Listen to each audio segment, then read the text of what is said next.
Sikilizeni babu, nyie kila siku hapa tukisoma wana angalia tunakuamna kwa zembe. Kwa nini mshikaji wangu?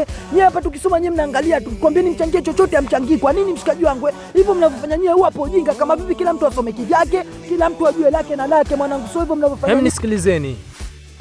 Sasa kwa vile mimi ndo best, humu hakika sa algebra lazima itoke. Hiyo ni kata. Kwa muono wako unatoa sababu gani? Ile la kawaida LC. LC.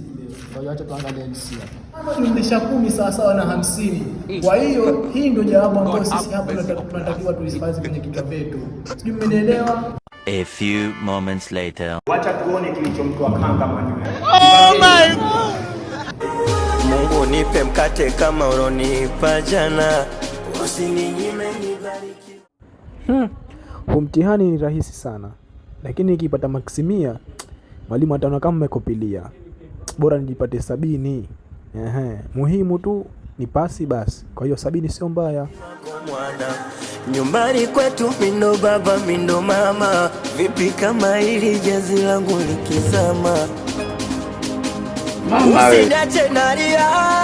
Kipindi hiki mindo na kutegemea. Najua unanisikia. Sasa mwalimu, huu mbona si huo? Kwa hiyo nyinyi mlikuwa mnataka mtihani. Nimekwisha.